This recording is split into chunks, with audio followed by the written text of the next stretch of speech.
അല്ലേ? ഞാൻ ഗ്ലോറീസ് J4ലേക്ക് സ്വാഗതം. ഇന്ന് ഒരു കാളൻ ആയാലോ? അപ്പോൾ നമുക്ക് വളരെ താമസിക്കേണ്ട, നമുക്ക് വീഡിയോ ഒന്നും ഒത്തിരി ലെന്തി ആക്കണ്ട. അപ്പോൾ നമുക്ക് നമ്മുടെ വീഡിയോയിലേക്ക് കിടക്കാം. അതിനാവശ്യമുള്ള സാധനങ്ങളൊക്കെ പോയി നമുക്ക് കാണിച്ചു തരാം. അപ്പം ഞാൻ ഇവിടെ കാളത്തിന് ആവശ്യമായിട്ട് ഒരു കഷ്ണം ചേന ഇതെടുത്ത് വെച്ചിട്ടുണ്ട്. അതുപോലെ തന്നെ ഒരു കായ എടുത്ത് വെച്ചിട്ടുണ്ട്. 1-2 കായ നിങ്ങൾ എന്തുമാത്രം കാലിന് ഉണ്ടാക്കാൻ ആഗ്രഹിക്കുന്നു അതനുസരിച്ച് നിങ്ങൾക്ക് കഷ്ണങ്ങൾ കൂട്ടിയെടുക്കാം. ഞങ്ങൾക്ക് കുറച്ച് കാളം മതി, അതുകൊണ്ട് ഞാൻ ഇത്രയും ചെറിയ കഷ്ണങ്ങൾ എടുക്കുന്നതാണല്ലോ. അപ്പോൾ ഇതിനെ നമുക്ക് നന്നാക്കി, അപ്പോൾ ചേനയൊക്കെ അരിയുന്നതിനും ചേന അരിയുന്നതിനും മുമ്പ് കായ അരിയുന്നതിനും മുമ്പ് നമ്മുടെ കയ്യിൽ ഇച്ചിരി വെളിച്ചെണ്ണ തൂത്താലുണ്ടല്ലോ, കായയുടെ കറയും നിൽക്കത്തില്ല, ചേമ്പിൻ്റെ ചൊറിച്ചിലും കിട്ടത്തില്ല. അപ്പോൾ ഇതിനെ നമുക്ക് നന്നാക്കി അരിഞ്ഞെടുക്കാം. അപ്പം ഞാനിവിടെ കായ സാധാരണ തൊലി പൊളിച്ചാണ് കേട്ടോ എടുക്കുന്നത്. ഇവിടെ ചിലർ തൊലി ചീമ്പി എടുക്കും, പക്ഷെ ഞാൻ തൊലി കളഞ്ഞാണ് ഞാൻ കായയുടെ ഇത് ചെയ്തെടുക്കുന്നത്. അതുപോലെ തന്നെ നമുക്ക് ചേനയുടെ തൊലി കളഞ്ഞിട്ട് വരാം. കായ ഞാൻ ഇതേപോലെ തൊലി പൊളിച്ചെടുത്തിട്ടുണ്ട്. ഇതിനെ നമുക്ക് ചെറിയ കഷ്ണങ്ങളാക്കാം. അതിനായിട്ട് ഞാൻ ഇതിനെ 4ആയിട്ടാണ് മുറിക്കുന്നത് കേട്ടോ. ചിലർ ഇത് വെറും 2 ആക്കിയിട്ട് മുറിക്കും.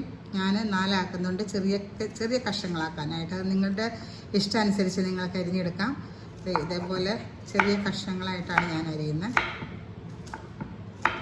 കായ അരിഞ്ഞ ഉടനെ തന്നെ അതെടുത്ത് വെള്ളത്തിലേക്ക് ഇടാം. അപ്പോൾ പിന്നെ നമ്മുടെ കായയുടെ ചിലർ കാടിവെള്ളത്തിലൊക്കെ ഇടുമെന്ന് പറഞ്ഞ് കേട്ടിട്ടുണ്ട്. ഞാൻ കേട്ടിട്ടേ ഉള്ളൂ, പക്ഷെ ഞാൻ ഇടാറില്ല. ഞാൻ വെറും വെള്ളത്തിൽ മാത്രമാണ് ഇടാറുള്ളൂ.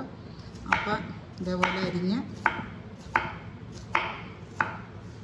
അപ്പോൾ നമ്മുടെ കായ ഇവിടെ നന്നാക്കി അരിഞ്ഞെടുത്തിട്ടുണ്ട്. ഇനി നമുക്ക് ഇതേപോലെ തന്നെ നമ്മുടെ ചേനയും ചെറിയ കഷ്ണങ്ങളാക്കിയിട്ട് നമുക്ക് ഇത് ചെയ്തിട്ട് കായയുടെയും ചേനയുടെയും കഷ്ണങ്ങളൊക്കെ ഒരേപോലെ ഇരിക്കും. നമ്മുടെ കായ അരിഞ്ഞ് വെള്ളത്തിലിട്ടിട്ടുണ്ട്, ചേന അരിഞ്ഞ് വെച്ചിട്ടുണ്ട്. ഇനി ഇതിനെ നമ്മൾ ഒരു മൺചട്ടിയിലേക്ക് ഇട്ട് കൊടുത്ത് വേവിച്ചെടുക്കാം. നമ്മുടെ ചേനയ്ക്ക് ഇച്ചിരി വേവുള്ളത് കൊണ്ട് നമുക്ക് ആദ്യം തന്നെ നമ്മുടെ ചേന ഇട്ട് കൊടുക്കാം, പച്ചക്കായ ഇട്ട് കൊടുക്കാം. ഇതിനകത്തേക്ക് അത് നികത്തെ നമുക്കൊന്ന് വെള്ളം ഒഴിച്ച് കൊടുക്കാം, അത് വേവാനായിട്ട്.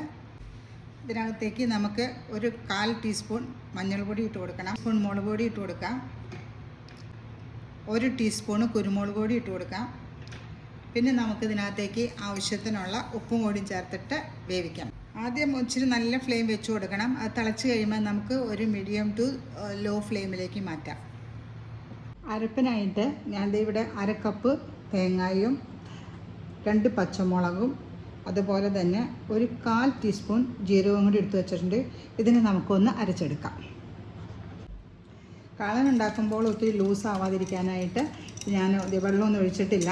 ആ കട്ട തൈര് അതിനൊന്നും ഉടച്ചെടുത്തിട്ടേ ഉള്ളൂ. അപ്പോൾ നമുക്ക് ഇതേപോലെ ലാസ്റ്റ് ഒഴിച്ച് കൊടുക്കാം. നമ്മുടെ മത്തങ്ങ ചേന എന്തായാലും നോക്കണ്ടേ, അതൊക്കെ തിളച്ച് നല്ല ഒരുമാതിരി വേവൊക്കെ ആയിട്ടുണ്ട്. ചേനയാണ് ഒന്നുകൂടി വേവാൻ, പക്ഷേ അതൊക്കെ നല്ല രസമായിട്ട് വെന്തിട്ടുണ്ട്. അതുപോലെ തന്നെ നമ്മുടെ കായ വെന്തിട്ടുണ്ട്. ഇനി നമുക്കിതിനകത്തേക്ക് നമ്മൾ എടുത്ത് വെച്ചിരിക്കുന്ന നമ്മുടെ അരപ്പിട്ട് കൊടുക്കാം.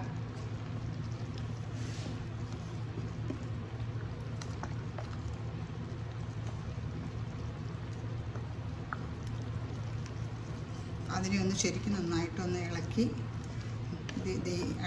മിക്സ് ചെയ്തേക്കാം കേട്ടോ.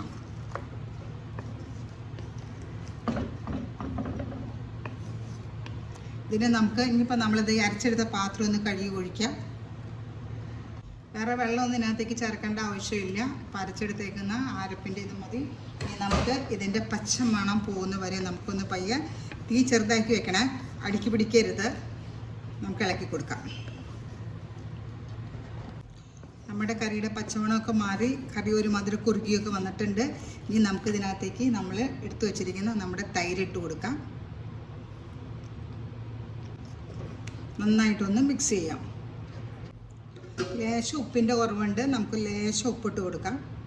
കാളൻ ഒത്തിരി കുറുകി ഓഫ് ചെയ്യണില്ല, കാരണം അത് ഇരുന്ന് തന്നെ കുറുകും. അപ്പോൾ ഇതിപ്പോൾ മോരൊക്കെ ഇതായിട്ടുണ്ട്, ചൂടായിട്ടുണ്ട്. ഇനിയിപ്പോൾ നമുക്ക് നമ്മുടെ ഇത് ഓഫ് ചെയ്യാം. ഇനി നമുക്ക് ലാസ്റ്റിലേക്ക് ഒരു പണിയിലേക്ക് പോകാം. ഒരു പാനിലേക്ക് 1 ടേബിൾ സ്പൂൺ എണ്ണ ഒഴിച്ച് കൊടുക്കാം. എണ്ണ ഒഴിച്ച് കൊടുത്തിട്ടുണ്ട്. അതൊന്ന് പയ്യെ നമുക്ക് ചൂടായിട്ട് വരട്ടെ. എണ്ണ ചൂടായിട്ടുണ്ട്. 1/2 ടീസ്പൂൺ കടുക് ഇട്ട് കൊടുക്കാം. ഒരു 1/4 ടീസ്പൂണ് ഉലുവ ഇട്ട് കൊടുക്കാം. കറിവേപ്പില ഇട്ട് കൊടുക്കാം. അതുപോലെ തന്നെ 2 വലിയ പച്ചമുളക് കീറിയതാണ് അതിട്ട് കൊടുക്കാം. വീഡിയോ ഇഷ്ടമായ കൂട്ടുകാരെ കമൻറ്റ് ചെയ്യുക. ആദ്യമായിട്ടാണ് കാണുന്നതെന്നുണ്ടെങ്കിൽ സബ്സ്ക്രൈബ് ചെയ്യുക, കമൻറ്റ് ചെയ്യുക. അതുപോലെ തന്നെ ബെൽ ബട്ടൺ പ്രസ് ചെയ്ത് കഴിഞ്ഞിട്ടുണ്ടെങ്കിൽ ഞാനെടുത്ത വീഡിയോസ് എല്ലാം കാണാൻ പറ്റും. അപ്പോൾ എൻ്റെ വീഡിയോ ഇഷ്ടമായാൽ ലൈക്ക് ചെയ്യാനും കമൻറ്റ് ചെയ്യാനും മറക്കരുത്. ഫേസ്ബുക്കിലാണ് കാണുന്നുണ്ടെങ്കിൽ കമൻറ്റ് ചെയ്യാനും ഷെയർ ചെയ്യാനും മറക്കരുത് കേട്ടോ കൂട്ടുകാരെ. അപ്പോൾ ഒരടുത്ത വീഡിയോ വരുന്നവരെ ഓക്കെ. അപ്പോൾ നമ്മുടെ തീ ഓഫ് ചെയ്യാം. ഇതെല്ലാം കൂടി ശരിയായിട്ടുണ്ട്. ഇത് നമുക്ക് നമ്മൾ എടുത്തു വച്ചിരിക്കുന്ന നമ്മുടെ കറിയിലേക്ക് ഒഴിച്ചു കൊടുക്കാം.